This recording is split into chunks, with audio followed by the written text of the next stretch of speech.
Welcome to this lecture on the Gordon Growth Model, also known as the Constant Growth Dividend Discount Model. This elegant formula simplifies stock valuation by assuming dividends grow at a constant rate forever.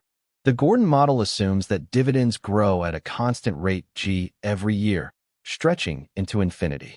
While no company truly grows forever at a fixed rate, this assumption works well for mature, stable companies with predictable dividend patterns. The Gordon Growth Model formula is beautifully simple. The stock price P0 equals next year's expected dividend D1, divided by the difference between the required return R and the growth rate G. This single formula replaces the need to calculate infinite individual dividends. For this formula to work, the required return R must be strictly greater than the growth rate G.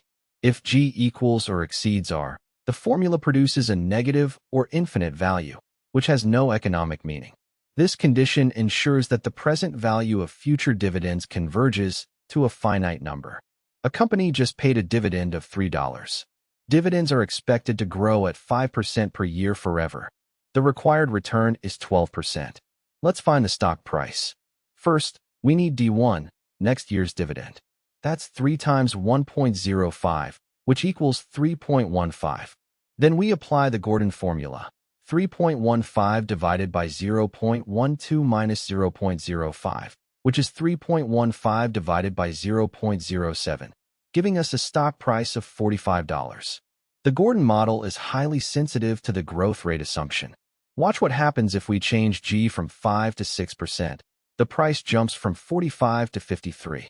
And if G goes to 7%, the price doubles to 63. A 1% change in G can move the stock price by 20% or more. Look at this sensitivity table. With the same dividend and required return, changing the growth rate from 5 to 8% nearly doubles the stock price from 45 to almost 79. This is why analysts spend so much time estimating the sustainable growth rate. We can rearrange the Gordon formula to find the required return. It equals the dividend yield, which is D1 divided by the current price, plus the expected growth rate. This tells us that stock returns come from two sources, dividend income and capital gains from growth. Similarly, we can solve for the implied growth rate. It equals the required return minus the dividend yield. If a stock has a required return of 12% and a dividend yield of 3%, the market is implying a growth rate of 9%.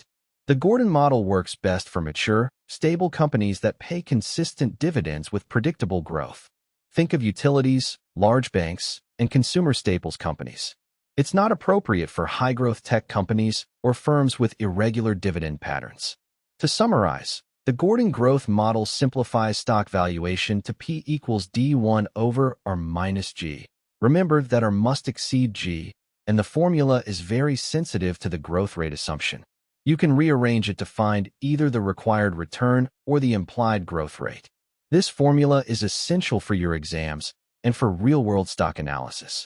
See you in the next video.